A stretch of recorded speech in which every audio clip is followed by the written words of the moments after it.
que agradeço o convite, é um prazer enorme conversar com você e com as pessoas que assistem, né, esse canal no YouTube, que eu acho que tem trazido muita informação e muita discussão, boas discussões na Ciência Mais Laboratório.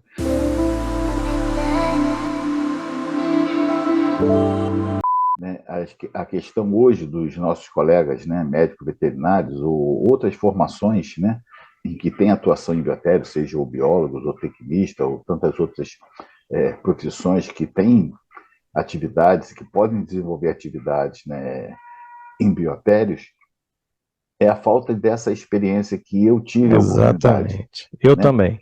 sabe,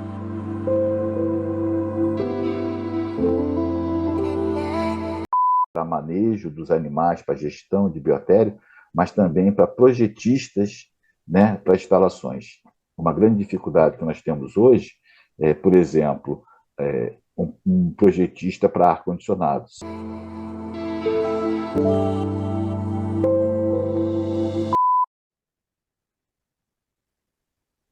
Bom, bom dia a todos. Nós estamos aqui dando continuidade à nossa série de entrevistas, chamada Conversas com. Hoje o nosso é Conversas com o Dr. Joel Majerovitz. O Dr. Joel Majerovitz é atuante na área de instalação de animais de laboratório. Eu vou pedir a gentileza, né, primeiro agradecer a sua presença, a honra da sua presença, né, nos prestigiando, e vou pedir a gentileza que faça a sua apresentação, porque para mim fica um pouco complicado ser conciso na apresentação do Dr. Joel Majerovitz. Então, Joel, fica à vontade, a casa é sua, a casa é nossa.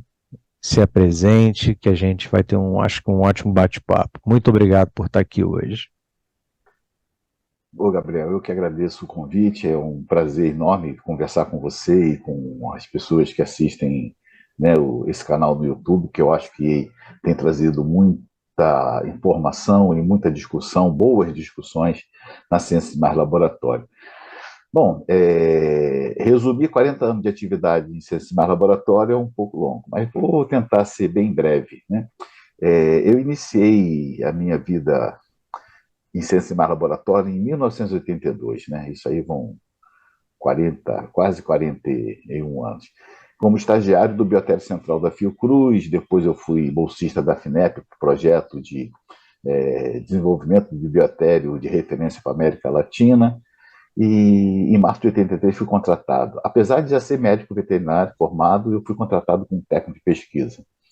Era uma situação particular que me interessava, né? Bom, isso me traz eu vou comentar depois com vocês, isso me traz uma experiência muito grande, que eu passei 9 anos como técnico de pesquisa, Sem dúvida. atuando em todas as áreas do biotério, seja na área de lavagem, na área de criação de roedores, né?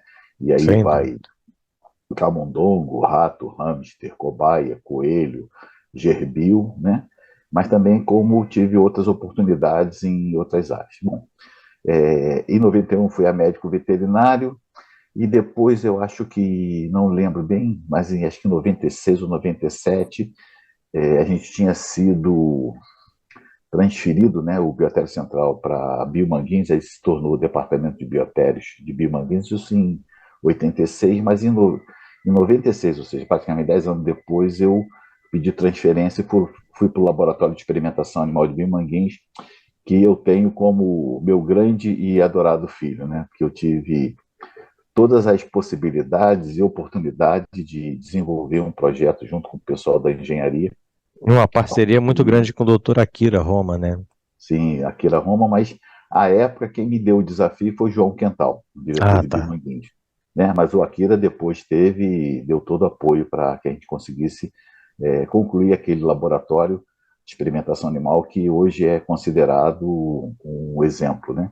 Um exemplo. Então, eu fiquei lá até, vamos lá, tentar lembrar, em 2007, eu fui teve uma oportunidade interna em Bimanguins, eu fui gerente do Centro Integrado de Protótipo Biofármacos e Reativo. 2009 me candidatei a diretor do Secal, fui eleito, fiquei até 2013, e 6 meses depois de terminar meu mandato lá, eu fui convidado por um grande amigo, né, Ivo Bucaresc, para assessorá-lo na diretoria da Agência Nacional de Vigilância Sanitária.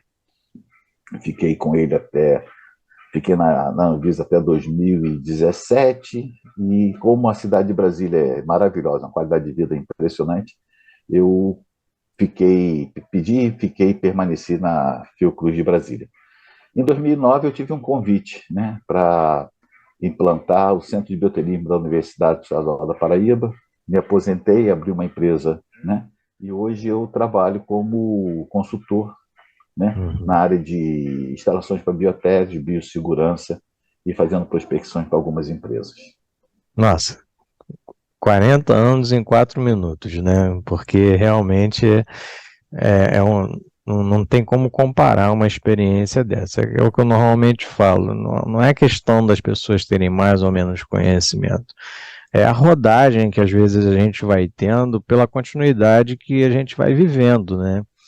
Então, alguns pulos do gato, só realmente quem passou pela área de lavagem, quem só passou pela área, né, troca de caixa, vai ter, não adianta você fazer um concurso e esse concurso ter uma resposta certa. Tem que viver isso, né? Tem que ter essa vivência que você falou, para até agora, o ponto que você chegou, né, de uma consultoria, que você tem 40 anos de network, né? Ter a oportunidade, a possibilidade de já saber, né, o que fazer de certo, o que não fazer, que vai dar errado, né? Não Esse tenho é, dúvida nisso, né? esse é um ponto importante que você levanta, né? A questão hoje dos nossos colegas, né, médicos veterinários ou outras formações, né, em que tem atuação em biotério, seja ou biólogos, ou tecnistas, ou tantas outras profissões que têm atividades, que podem desenvolver atividades, né, em biotérios, é a falta dessa experiência que eu tive a oportunidade, Exatamente. Eu né? também. Saber quanto é fácil ou quanto é difícil você trabalhar tantas gaiolas de camundongo por dia, né? Exatamente. Porque não é só você trocar a gaiola, você tem que ver as condições dos animais, você tem que fazer desmama, tem que ver nascido, tem que reportar, né, a quem de direito as situações, tem que ver água, tem que ter ração, né? Um outro aspecto que hoje talvez seja mais facilitado, mas fazer plantão de finais de semana e feriados prolongados, esse é um martírio, porque não vai todo mundo, vai um grupo pequeno, e você fazer a revisão disso tudo sozinho, sem ter No alguém biotério de por grande trás, né? porte, sem Grande... dúvida. Então, estou falando, essa experiência que os nossos colegas hoje, né, das diversas profissões, como eu comentei, não têm, às vezes fica difícil tomar uma decisão correta. Com certeza, com certeza. E às vezes são decisões que ficam decisões indecisas, né? E nessa indecisão fica complicado porque você, né, às vezes tenta dar um toque de experiência, mas é aquela coisa, né? Bom, cada um sabe de si. Eu acho que essa questão que se levantou é interessante porque hoje, por exemplo, depois o meu primeiro estágio foi no Secal. Um ano, acho que depois de que você saiu. Eu entrei na Fiocruz em 96 como iniciação científica e o Dr. Silvio Celso da Costa me mandou para passar 60 dias no Secal. Então eu conheci tudo do Secal naquela época, né, hoje CTB. E uma das coisas mais interessantes foi a parte da higienização e a parte da manipulação de caixa. Por exemplo, hoje eu entro no biotério, né, aí eu ainda tenho estantes ventiladas, eu gosto muito de estantes ventiladas. Eu sei exatamente pela mamadeira se tem algum problema dentro da caixa ou não. Porque 2 dias depois da troca, se a mamadeira estiver cheia, alguma coisa está acontecendo dentro da caixa. E esse feeling, né, essa pequena observação, né, você só pega com a experiência. Não adianta, você não é uma questão que você aprende lendo um livro ou fazendo uma prova, né? Isso é mais ou menos embasando o que você está falando, um exemplo prático do que você está falando, né? É muito importante essa vivência, essa experiência. Ninguém sabe mais ou menos, é experiência apenas mais, né? Que você vai ficando mais calejado com a situação. Joel, eu tenho algumas perguntas aqui e eu fico muito curioso pelas suas respostas. Primeira pergunta que eu vou fazer, sinta-se à vontade, o tempo é livre para você. Como você está vendo, né, a sua sensação, a sua, vamos dizer, sua visão crítica da ciência de animais de laboratório hoje no Brasil? Como é que você está sentindo isso? Você que tem 40 anos de experiência e passou por várias fases. Eu acho que a gente evoluiu bastante, né? Mas a gente tem que levar em consideração que nós temos um país, né, de dimensões continentais. Temos, vamos dizer, não cultura, mas aspectos regionais diferenciados, né? Temos aportes financeiros também diferenciados. Então, às vezes fica difícil de você atender tudo aquilo que se preconiza para um bom biotério. Então, existe um autor que eu quero lembrar o nome, mas eu não vou conseguir agora, é que ele, de uma forma assim, figurativa, né, ele Uhum. falava o seguinte, que o pesquisador, no início do século passado, ele chegava no biotério e dizia, não posso experimentar os meus ratos porque estão todos mortos. É aquela época, né, em que se capturava os animais É, no meio é. ambiente, trazia para o laboratório sem nenhuma condição de manutenção, sem nenhum conhecimento de fisiologia, de nutrição, os bichos morriam. Aí Uhum. ele fala que 50 anos depois o pesquisador chega no laboratório e diz: não posso fazer meu experimento porque todos os meus ratos estão doentes. Ou seja, aí tem uma evolução, né, do bioterismo, eles já conseguem manter os animais em uma certa condição, já tem uma alimentação, os animais já se adaptaram àquela condição de cativeiro, O nosso não casal morrem. Laptrop, que foi ícone nesse ponto, né? Não só eles, mas nessa captura e adaptação dos animais de laboratório ao cativeiro. Não é, eu não gosto de chamar de cativeiro, mas de restrição de espaço, né? Que foram muito bem adaptados, não dá para dizer que os animais não se adaptaram o animal de laboratório é diferente na natureza do que não. Depois de tantas gerações, eu acredito que ele já esteja muito bem adaptado a essa restrição de espaço, né, que você falou, os animais selvagens já não são a mesma coisa que os animais do laboratório que a gente usa hoje, né? Não sei se você concorda e desculpa ter interrompido seu raciocínio. Não, mas Então, só para fechar essa questão, então, os animais não morriam porque já tinham um certo conhecimento talvez, de fisiologia, de Manejo, alimentação, de manuseio. manejo, né? E ele fala que atualmente, né, o pesquisador chega no laboratório e diz: eu não posso fazer meu experimento porque todos os meus ratos estão soropositivos. Ou seja, então ele já começa a caracterizar que você tem boas condições do biotério, você já conhece a biologia, a fisiologia, o manejo, mas os animais se contaminam, né? Eles não apresentam doenças, né? Mas eles estão soropositivos por uma questão. Claro que isso hoje, né?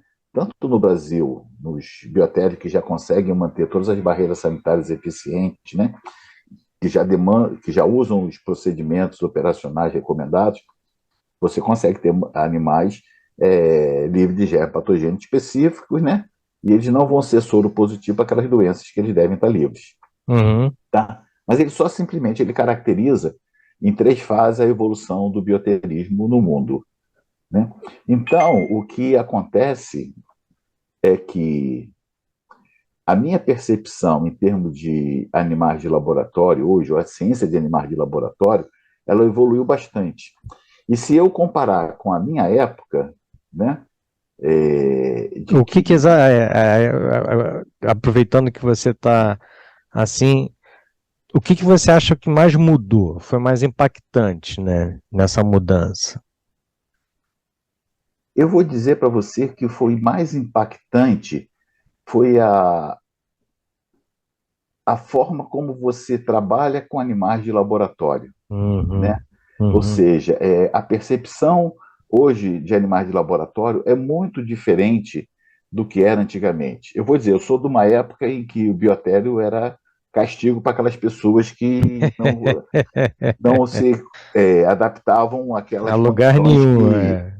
que não eram boas, ou Era o aquelas pessoas castigo que mesmo, né? queriam ser castigadas, né? Caixas de Então, madeira, madeiras de vidro. não, estou falando. Então, o que que acontece?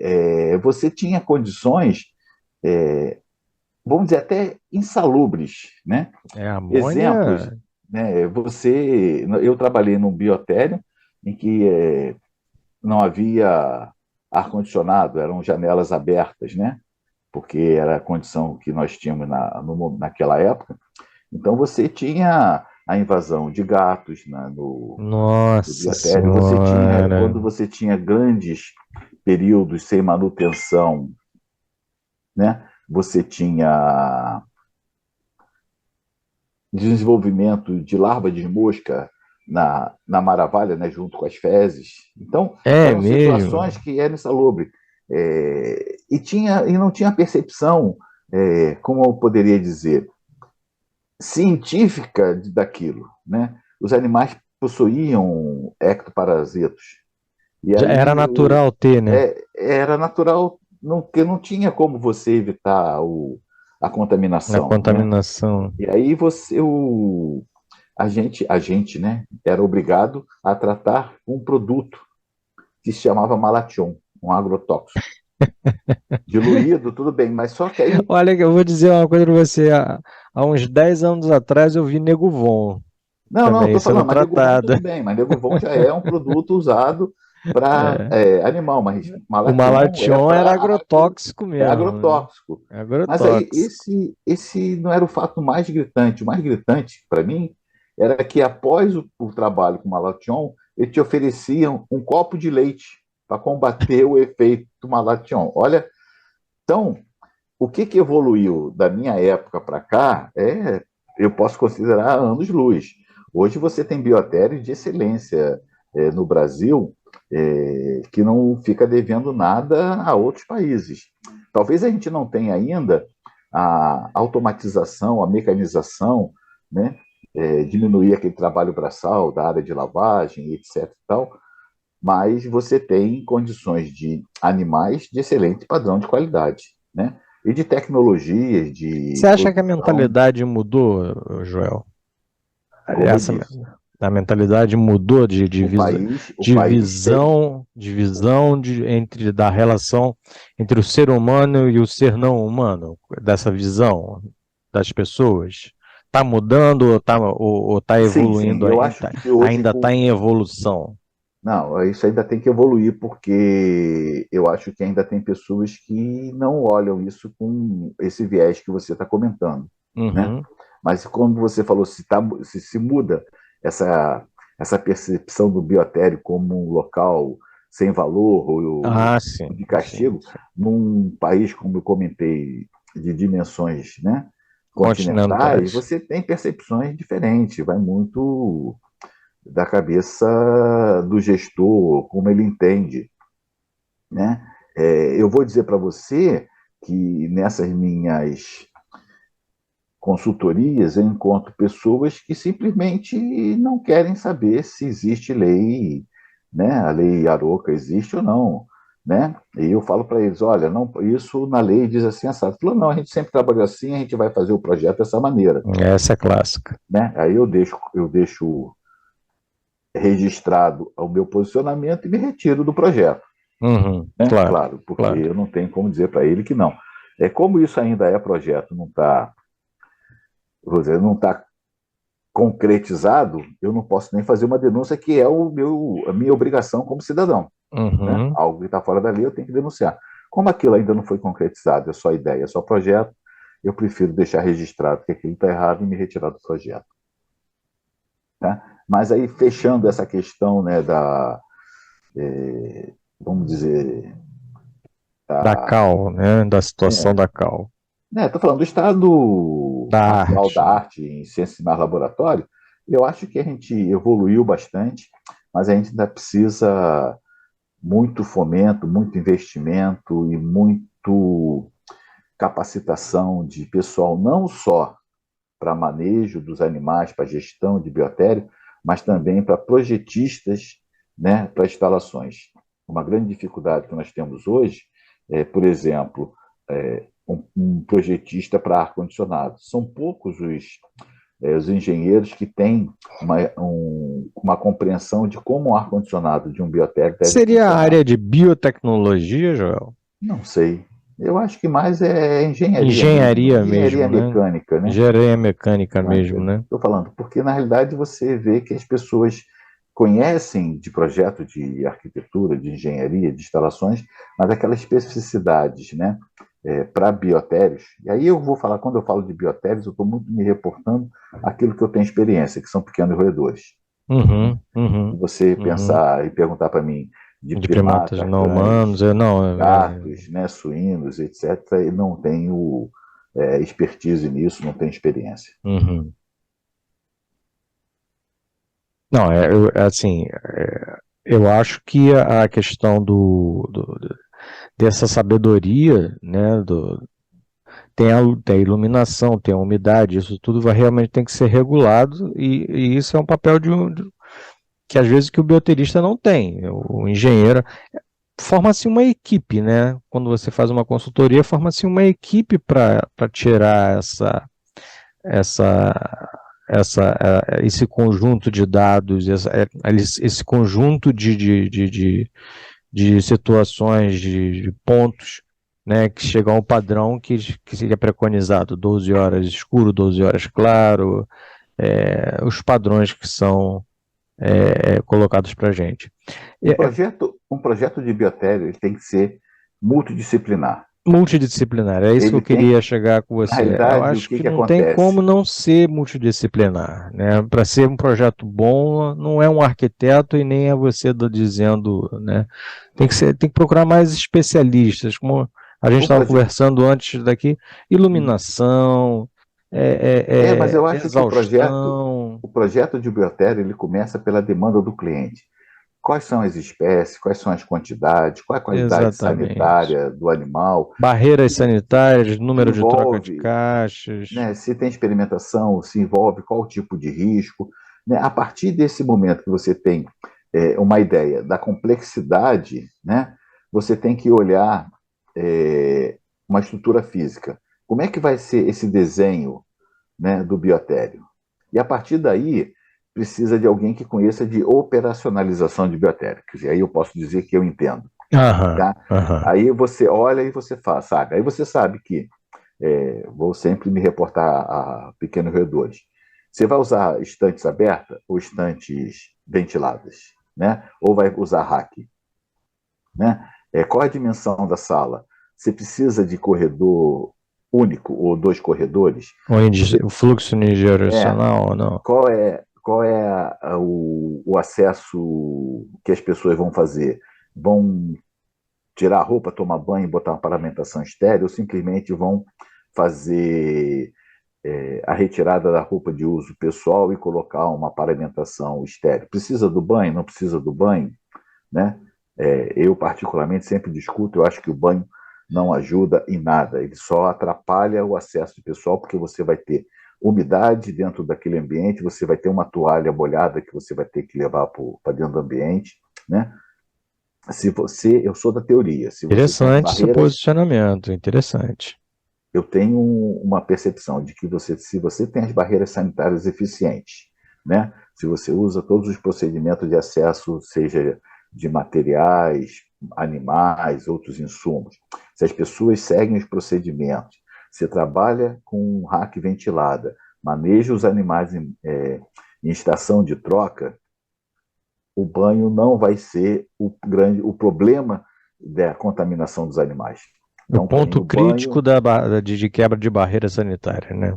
não vai ser esse, né? Você vai ter outro. E a gente sabe que muito dificilmente você vai ter a transmissão de um patógeno indesejável para o biotério nessas condições.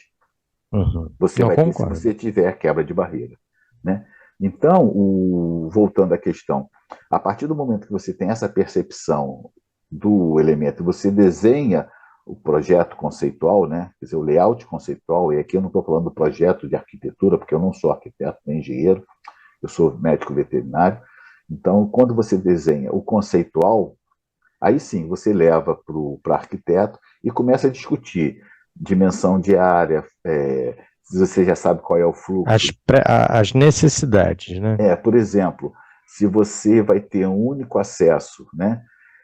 Só voltando à questão, se as barreiras sanitárias são eficientes, você cumpre todos os procedimentos, e se é um biotério de criação, né? Ou um biotério de experimentação de nível 1 que não tenha risco, você pode sair com esses elementos pelas vias que entrou. O pessoal entrou pelo vestiário, sai pelo vestiário.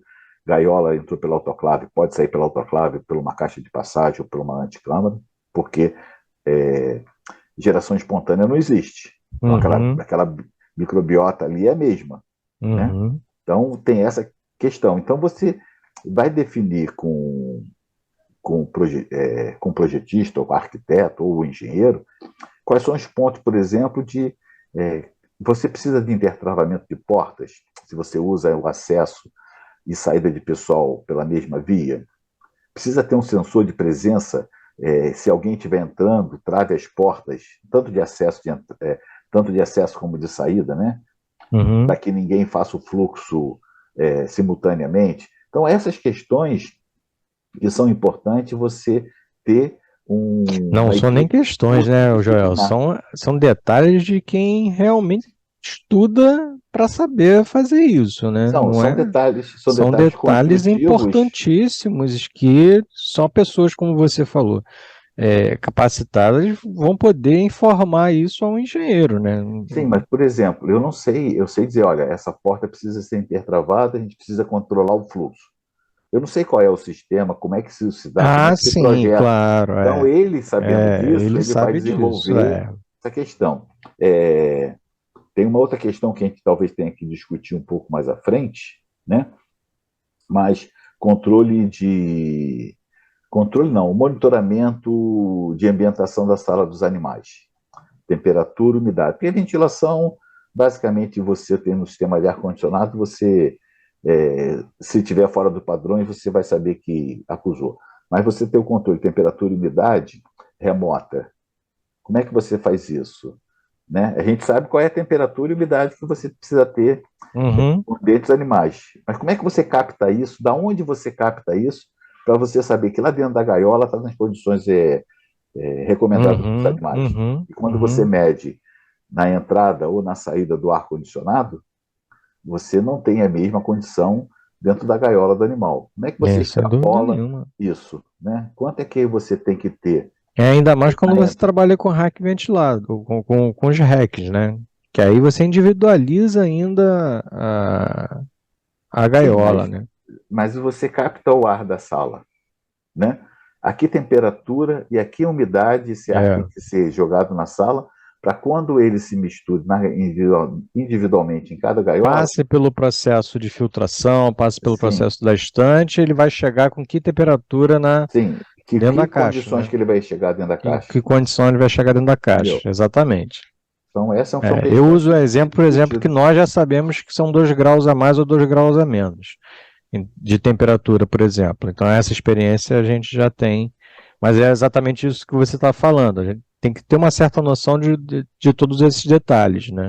Sim, reportando o, a situação atual, né, o estado da arte atual de ciência no laboratório, quando eu comecei a literatura falava de 18 a 22 graus. Era E 20 essa mais ou menos história é 2 para boa, essa Camundongo. história é Ou boa. seja, hoje a gente sabe que isso é extremamente frio, né?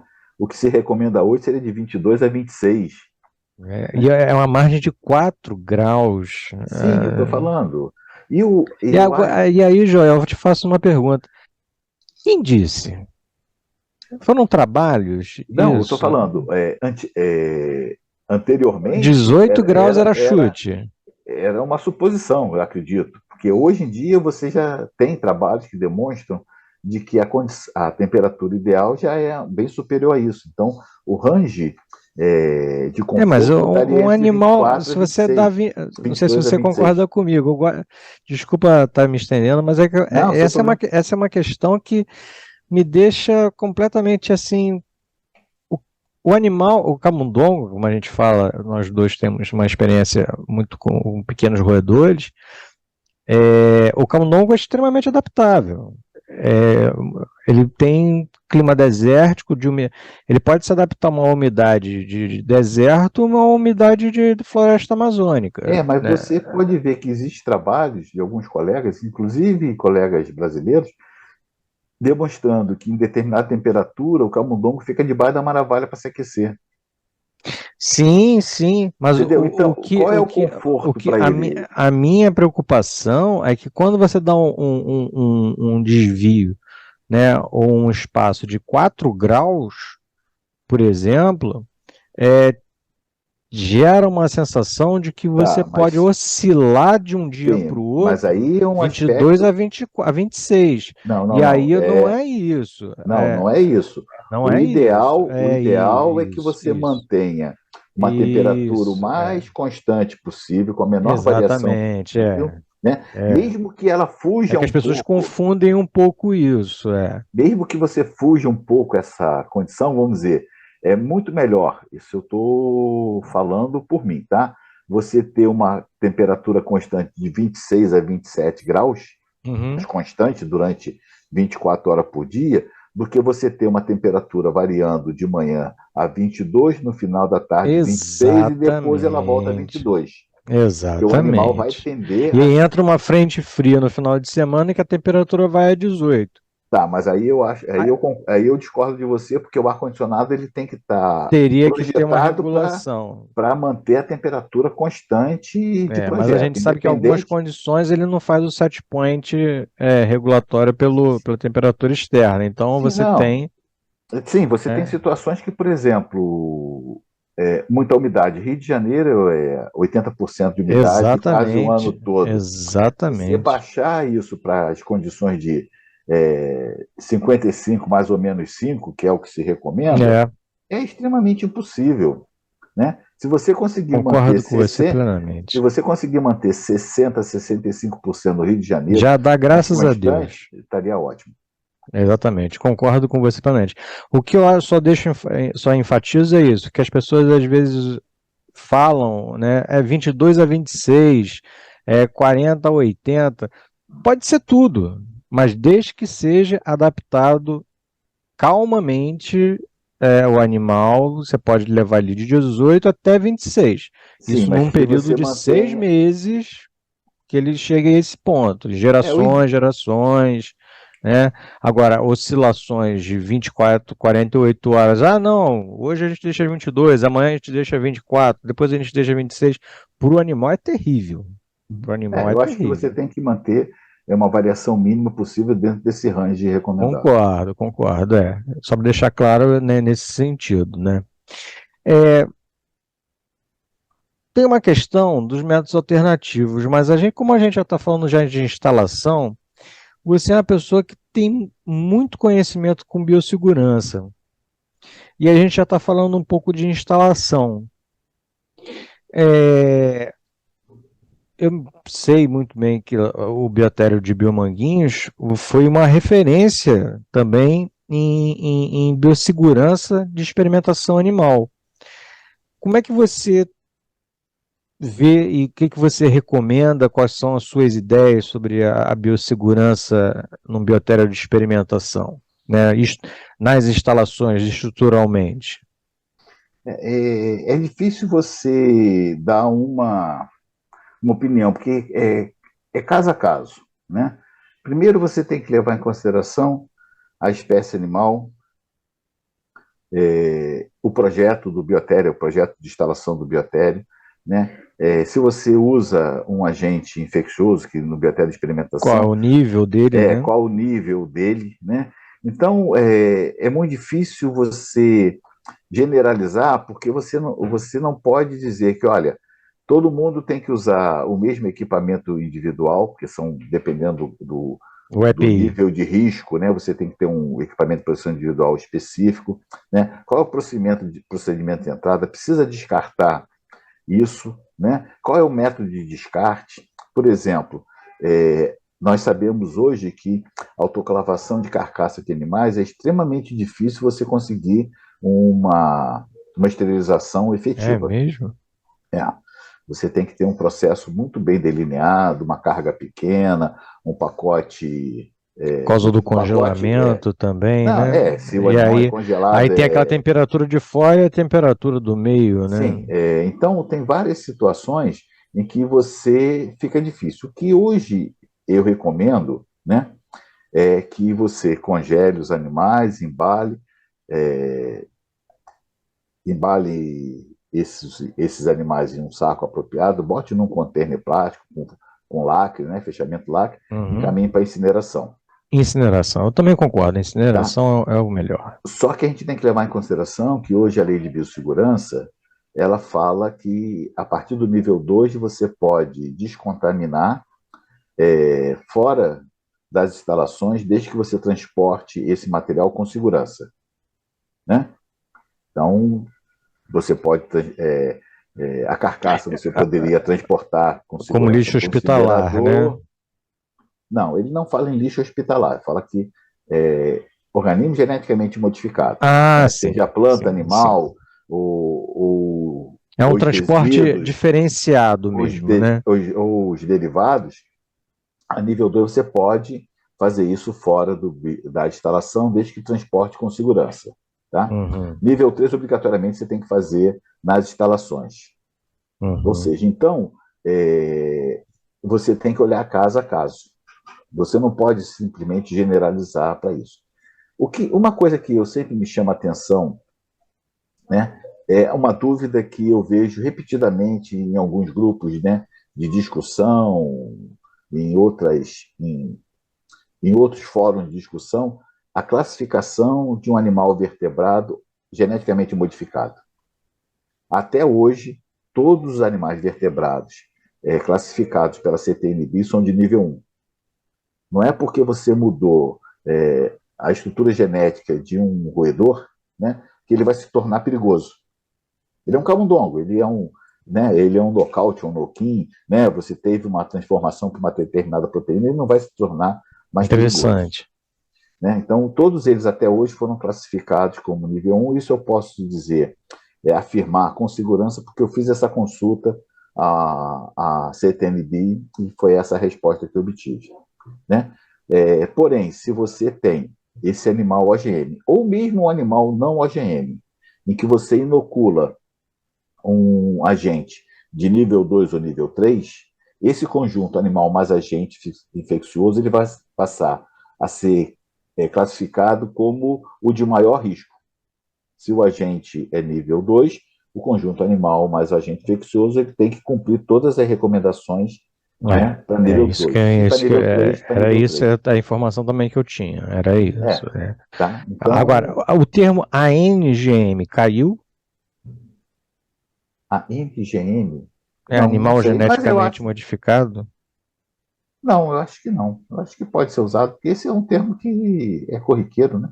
É, porque né, quando você fala do par, facilita muito a gente falar que o animal geneticamente modificado é um, né, mas ele foi, né, infectado com um parasita OGM de nível biossegurança 2, O né? conjunto passa a ser nível E 2. aí o conjunto ANGM OGM é nível de biossegurança 2, né? Para complicar um pouco mais, Hum. a resolução número 8, que republicou a resolução normativa número 2 da CTN-Bio, né, ela diz que se você tem diferentes níveis de risco numa instalação, seja um biotério, seja um laboratório, né, todos os processos têm que ser aqueles recomendados com maior risco.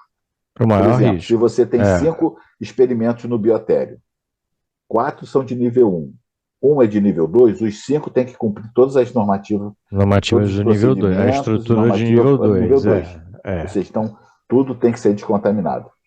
Né? Outra questão também importante, é, resíduos do piso. O pessoal acha que é lixo comum. São outras questões que eu Não é enfrento no dia a importante, dia. essa é interessante. Eu estou falando, ele está dentro do ambiente de nível 2, ele tem que ser descontaminado também. Porque ele Uhum, está naquele ambiente. Da onde veio? É a ração que caiu da gaiola? Uma gaiola que não tem filtro superior, né? Não tem topper filtro. A maravilha uhum. que o bichinho jogou no chão está dentro do ambiente e está em contato Ele com o não pode animal que ser foi jogado usado. como lixo comum de forma Não, alguma, ele né? tem que ser coletado, né? Importante. Possivelmente sem ser varrido, para não criar aerossóis, né? E Uhum, tem que ser processado por uma esterilização, né? Nesse caso, o recomendável é uma autoclave. uhum. Então, tem esses aspectos que é caso a caso, não dá para você generalizar a questão de biossegurança como um padrão. Você tem alguma recomendação, assim, generalizada, né? Eu sei, eu concordo com você plenamente no caso a caso, mas que você vê que corriqueira de erro que pode ser corrigido de alguma forma com, com essa questão da biossegurança, Joel? As pessoas, eu Não, sinto que às vezes as pessoas, o erro da biossegurança é mais das pessoas do que das instalações. eu acho que é um pouco de desconhecimento. Desconhecimento, né? Falta de Desconhecimento. capacitação, né? Falta de capacitação, de orientação, apesar de que a lei de biossegurança ela diz que todas as pessoas que têm contato ou têm acesso a um trabalho com OGM, elas precisam ter treinamento, reforço É, é, anual, é, mas você vê que isso normalmente ela não, as instituições não cobram, né? Porque você tem as comissões internas de biossegurança, que é um braço isso. da CTN-Bio É, dentro da instituição, em que tem a responsabilidade de olhar isso, os processos, os procedimentos, as instalações, não, aí né? Mas não tem. a gente fecha num ponto em que acho que a gente vai confluir na mesma coisa.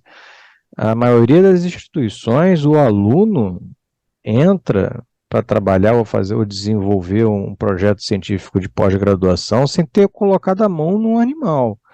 Então, nas instituições, pelo menos do exterior, algumas assim, o conhecimento que eu tenho é que todas as pessoas que vão trabalhar com o animal, elas precisam de uma certificação anual de capacitação e passar por uma prova que dê uma nota, né, que seja niveladora acima de 6, por exemplo, que ela passe na prova, dessa prova que emita um certificado.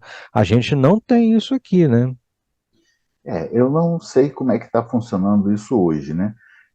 Mas seria interessante, ou pelo menos é obrigatório, que as pessoas tenham a informação do risco que elas estão submetidas É, e que elas tenham orientação de como proceder, né?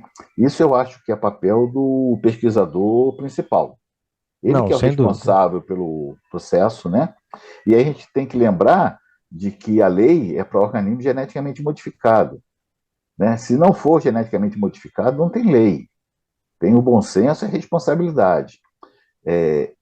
Eu tive uma experiência com uma visita da CTN-Bio, né, lá no Laboratório de Experimentação de Animal de Biomanguinhos, quando a gente estava submetendo a eles o processo de fazer a incineração das carcaças de animais, né, por incineração, em que, à época, era obrigatório, né, a descontaminação no laboratório. Né?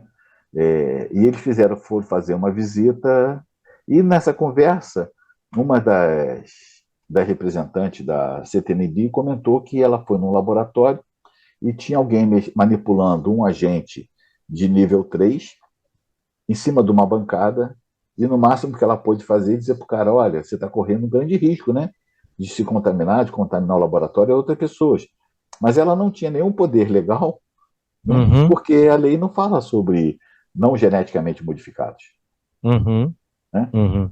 E aí eu vou dizer para você o seguinte,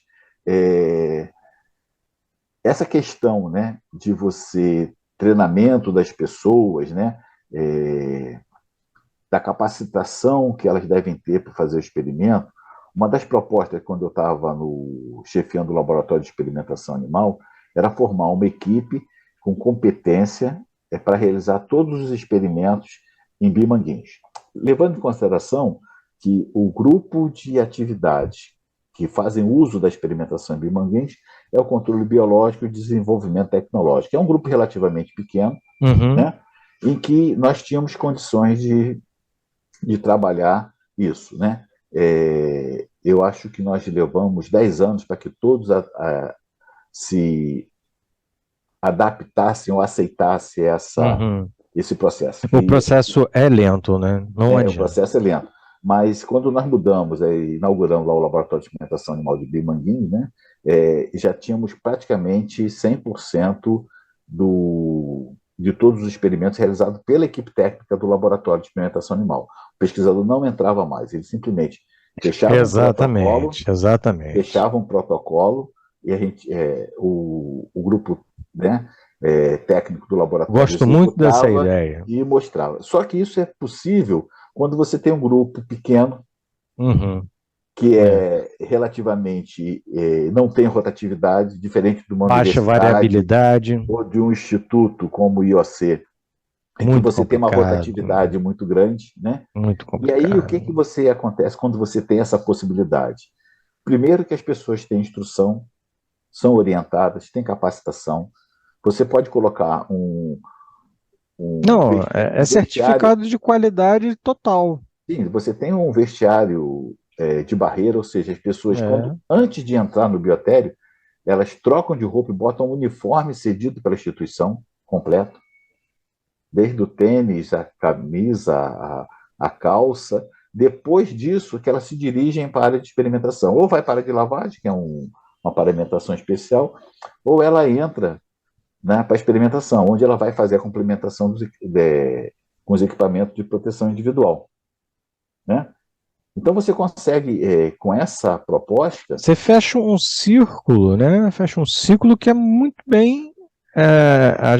Que você tem as barreiras sanitárias muito bem preservadas e a questão da biossegurança muito bem controlada, né? Sim, e você tem o pessoal capacitado, treinado, Capacitado para você fazer. diminui bastante o risco, porque você não tem rotatividade de pessoas que tem que ser treinada, que tem modo de entender diferente, né? Você diminui custos, porque você tem muito menos pessoas trabalhando. Exatamente. E o mais interessante disso Eu tudo, gosto muito dessa ideia. os resultados experimentais são muito São melhores muito do que mais quando o pesquisador, reprodutíveis, são por um exatamente. único detalhe, o pesquisador ele tem a proficiência, ele tem a competência para desenvolver aquele trabalho no laboratório. Quando ele vai mexer com o animal, ele tem pouca experiência, né, no manejo, na inoculação, na coleta de material, né? Exatamente. Então, quando você tem um grupo com capacitação e com formação para isso, os resultados são outros, são bem melhores.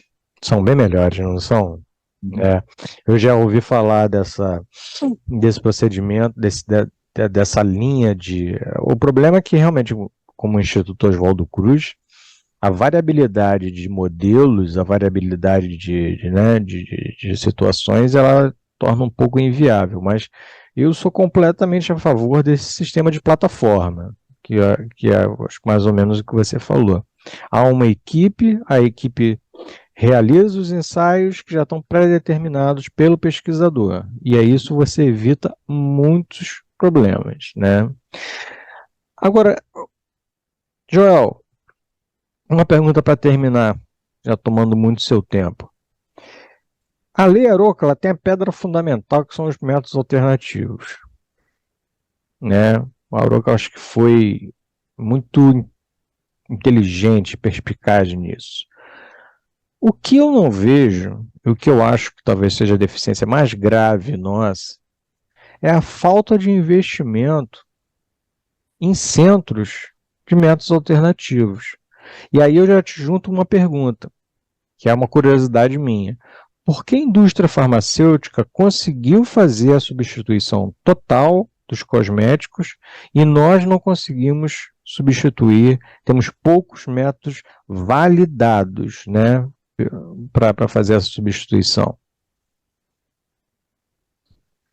Bom, Joguinho pesado vamos, agora? vamos por parte, né? Indústria de cosméticos, né? Ela tem um ganho, né? Em não fazer uso de animais vertebrados, né? Para aqueles processos que já são conhecidos, Ganho né? financeiro? Não, para produtos que já são conhecidos, a toxicidade, né? E a segurança, a eficácia, se fosse o caso, não é o caso de produto. Só que a gente tem que lembrar que a definição de cosmético é dada pela Anvisa. E não é simplesmente batom, rouge, isso. Você tem protetor íntimo, você tem produto repelente de insetos, né? Isso é repelente que você usa na pele. Então, tem uma abrangência muito maior do que a gente entende como cosmético, né? Essa foi uma das questões que, quando eu tive na audiência pública no Senado, representando a Visa, né, no período que eu estava lá, de que eles falavam qualquer animal, né, naquele projeto no PL 70. Uhum. Né? Então, qualquer animal, os invertebrados também estavam, e a gente parava de poder desenvolver produtos de repelentes, por exemplo, que você não podia usar um mosquito para saber se aquilo era repelente ou não. Né? Isso a gente conseguiu reverter, e hoje você vê que no Somente PL 70, vertebrados, né? hoje no PL 70 diz animais vertebrados e traz no seu bojo a definição de cosmético segundo a Anvisa. Né? Mas a gente tem que levar em consideração de que a Anvisa ela tem uma resolução 35, uma RDC, né? Resolução da Diretoria Colegiada 35 de 2015, em que ela aceita os métodos alternativos reconhecidos pelo Conselho, tá? Ou seja, isso foi exatamente para não ter para se ter uma segurança jurídica, porque quando o Conselho obrigava a ter o uso de métodos alternativos, né, em vez dos métodos em vivo, e a Anvisa tinha nos seus guias, nas suas orientações, alguns testes em vivo. Né? O que acontecia? A indústrias, né, seja farmacêutica, seja de cosméticos, ela ficava na dúvida se ela atendia ao Conselho e gastava recursos para fazer métodos alternativos, e se apresentasse isso à Anvisa, a Anvisa tinha lá no seu arcabouço jurídico os testes em vivo. Então, a diretoria de Discrepante, regulação... né? Não, ficava uma situação de insegurança jurídica. O que a Anvisa definiu? Né? De que os métodos reconhecidos pelo Conselho são aceitos pela Anvisa. Ou seja, então, isso para dar garantia não, segurança jurídica para as empresas, e não ter necessidade de você fazer a modificação de todas as normas da Anvisa que tivessem uso de animais em vivo. Ok? Porque esse processo é lento, tem toda uma agenda regulatória que você tem que passar, tem que ser aprovado pela diretoria, tem que passar em consulta pública. Não, perfeito. Então, aí puxa a segunda pergunta, que é a nossa pergunta final. Me parece, então, que se foi pela OECD e nós estamos tentando entrar na como membro do OECD, né, mas já utilizamos as normativas do OECD para esses métodos alternativos, é porque eles foram desenvolvidos de forma global, né? Sim, são métodos que são validados. Globais, validados de forma global.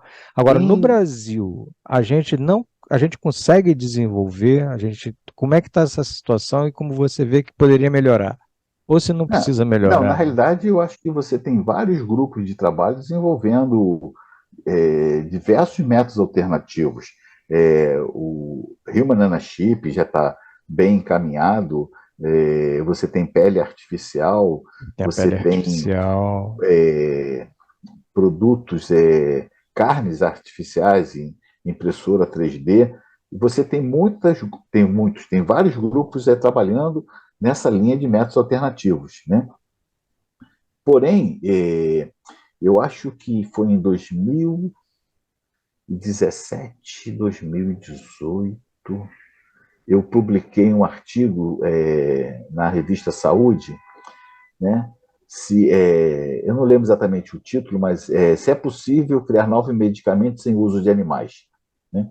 O que eu fiz? Eu fiz um levantamento dos métodos alternativos naquela época da OSD, e você vai ver que a grande maioria deles ou usa o menor número de animais, né? Ou seja, está dentro dos 3 R's, ou seja, diminuição. E quando a Uhum. gente fala em métodos alternativos, não só é substituição, você tem a diminuição e, né, também Redução e e a redução, refinamento refinamento e a e substituição, substituição. né? Ou seja, então a grande parte deles ou usava menor número de animais ou usavam subproduto animal, sangue, globo Perfeito, ocular, perfeito, etc. Então, perfeito. sempre você vai depender de um animal. Eram poucos os testes que seriam em químico ou in vitro.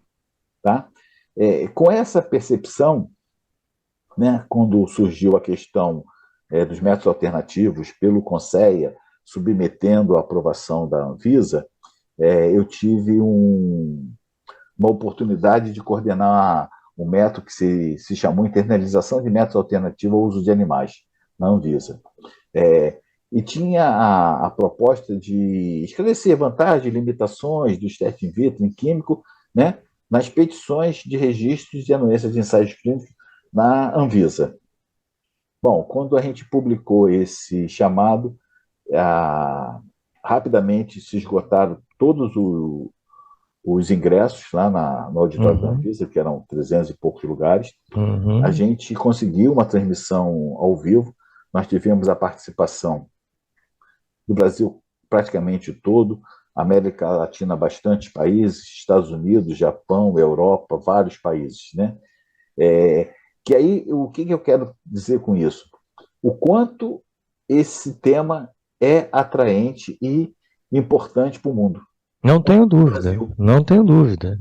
A partir daí, o que nós fizemos?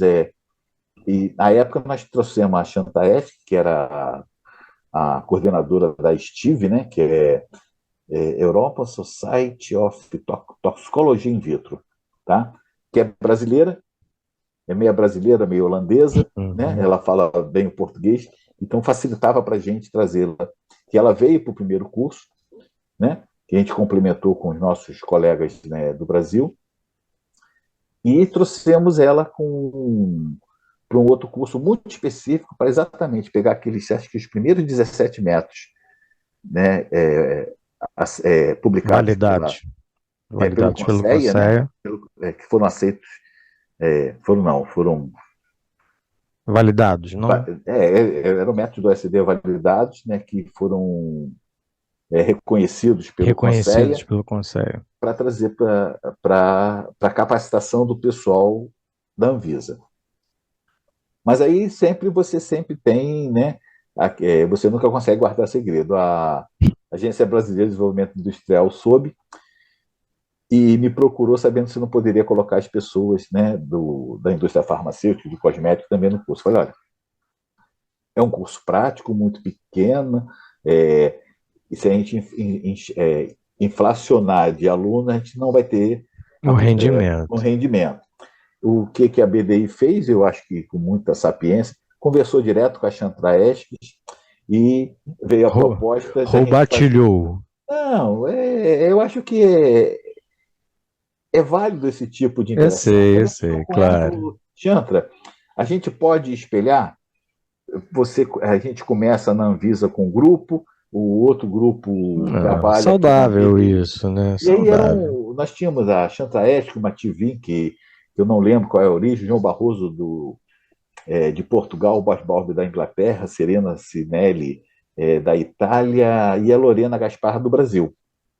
Ou seja, então dividimos isso, fizemos os dois cursos em paralelo, né? Professores, alguns Uhum, iniciaram na BD e outros na uhum. Anvisa, depois invertemos e no final fizemos uma reunião geral para finalizar o curso, né? Então, eu acho que é extremamente importante você apoiar os métodos alternativos. Porém, contudo, entretanto, como você falou, os investimentos são carentes ainda, como para As sempre. linhas de fomento são carentes, né? Então, eu acredito que nós estamos num novo momento.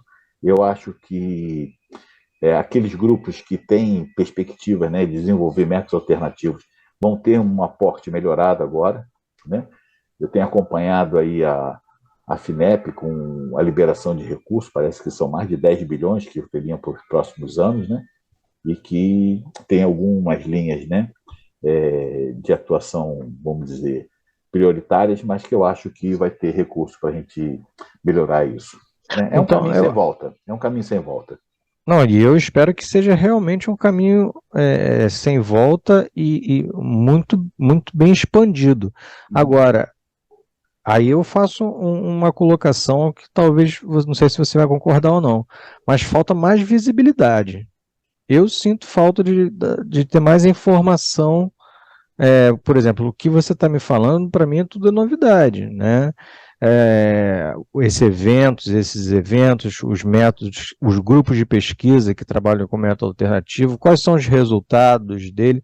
Porque quando a gente procura no PubMed, procura na Cielo, a gente às vezes não acha, né?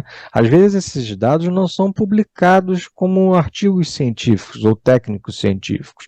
Aonde eles são? Aonde a gente tem a visibilidade deles? Porque a visibilidade é importante para a difusão, né, do uso deles. Concorda comigo? Em parte, eu acho que talvez as pessoas que não estão envolvidas com métodos alternativos, talvez não É que tenham essa estão mais percepção, distanciadas, estão mais né? distanciados. Mas a gente tem bastante eventos sobre métodos alternativos, você vê que tem vários grupos muito envolvidos em Hum, relação a isso, né? É, a gente tem tido, nesses últimos anos, pouco envolvimento da Rede Nacional de Métodos Alternativos, que é do governo, pode ser que agora se, se desenvolva, e tem o Bracva, né? tem o Brackvan, né? Que hoje está na presidência da Fiocruz, e que tem a proposta de ser o órgão de validação no Brasil. Mas eu acho que ainda precisa de uma estrutura, né, de laboratórios que tenham REBA, Sem né, que sejam dúvida, sem certificados para dúvida. que os resultados sejam confiáveis. E além de confiáveis, aí eu sinceramente acho que não é só uma questão de pessoas interessadas. Eu acho que pelo menos deveria ter uma publicação específica de métodos alternativos no Brasil, com o qual a gente pudesse acompanhar a evolução, os interessados e os não interessados, os leigos.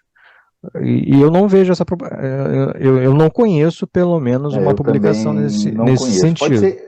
Pode ser que tenha, mas seja desconhecimento nosso. É, eu sei que tem a Sociedade Brasileira de Métodos Alternativos, né? Mas é aquela coisa que fica muito, né, fechadinha, fica porque o CONSEA e a CILA começa a ganhar uma proporção que, desculpa a redundância, desproporcionaliza, né, a evolução dos métodos alternativos. E acho que ela deveria, como ela é a pedra fundamental da lei, ela deveria ter muito mais evidência, né, disso. Porque as pessoas também confundem muito o que é validado e o que é válido. Você publica, não é validado. E nem às vezes é válido.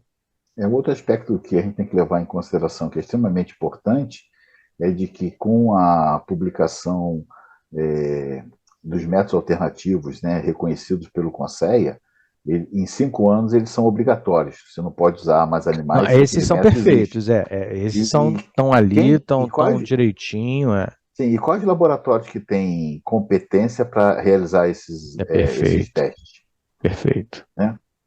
Falando, Porque também é aquela coisa para a gente terminar a conversa. Não adianta cobrar sem dar condição, né, Joel?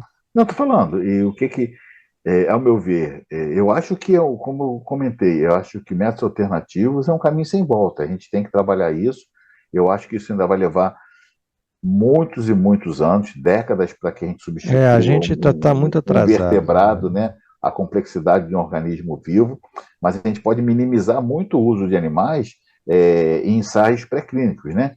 A gente pode avaliar em alguns testes se aquele produto segue em frente ou não, através de métodos alternativos. Mas em algum momento. Os métodos in vitro, desculpa interromper, que vem, os métodos in vitro também são métodos alternativos, Sim, né? sim, em químico também, né?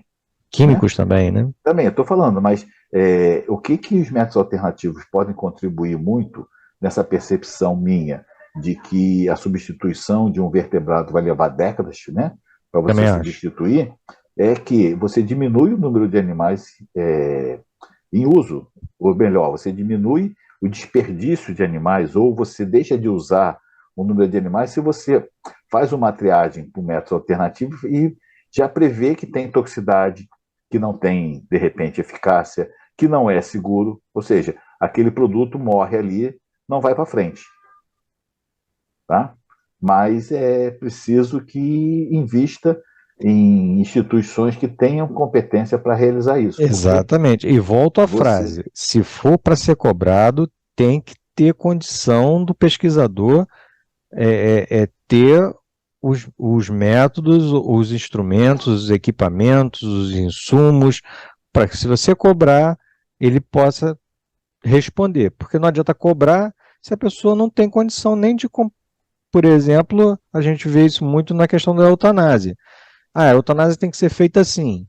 Peraí, mas o isoflurano, por exemplo, o isoflurano é altamente caro. E só agora se compra com CNPJ. Tem que ser com isoflurano, mas você não me deu um equipamento de vaporização de isoflurano nem mostrou eficiência. Como é que você está me cobrando o uso de isoflurano? Isso é da. Desculpa, você pode até discordar e fique livre para discordar. Isso é obrigação da instituição, não é obrigação do pesquisador. Se a instituição, a CEUA, está cobrando uma forma, ela tem que dar condição desse pesquisador ter essa forma. Se ele não quiser ter, aí sim, eu acho que ele deve ser alertado, advertido, punido, né? Mas ele tem que ter essa condição oferecida a ele. Bom, eu acho Considerações que. finais para você, né? Não, não, eu acho que em relação a isso, você tem os métodos alternativos que você tem os métodos aceitáveis, né? Esse é um dos mais recomendados, mas existem outros métodos, né? Então, se você não tem condição de usar o isoflurano, você pode usar um outro método que seja mais plausível ou esteja à disposição para você fazer uso. Não acredito que a CEUA vai exigir, né? A CEUA geralmente ela avalia o teu projeto, né? E se ele está dentro das normas, ok, pode ser que tenha algum tipo de exigência, mas não exigir que você faça um determinado método se você tem outros que podem ser utilizados. E eu acho que essa é a situação de bom senso, né? Que deve ser seguida, e também concordo que não estou acusando seu a nenhuma de nada. Só vejo, às vezes, a cobrança de uma forma geral, sem o pesquisador ter condição de obter o material, o equipamento, o insumo que é necessário para prestar conta a essa cobrança. Joel, eu agradeço muito a sua participação. Se você quiser colocar alguma palavra final, uma colocação, fica à vontade. Se Então, despedir do pessoal. eu só tenho a agradecer a oportunidade de conversar com você. Eu acho que foi interessante os pontos que você levantou. Existem vários outros pontos que a gente pode estar discutindo Esse em papo ia outros rolar fóruns, por né? muitas horas. Então, vem, né, a tua proposta de um seminário que está já rolando aí nas mídias sociais, eu acho que seria um ponto interessante para a gente estar trazendo esses e outros temas de interesse geral. Eu só É, tenho a agradecer a oportunidade e desejar a todos um bom dia. Já nós que agradecemos a você e Acho que foi muito esclarecedora essa sua a conversa com o Joel no dia de hoje. Um grande abraço, Joel, e até a próxima oportunidade.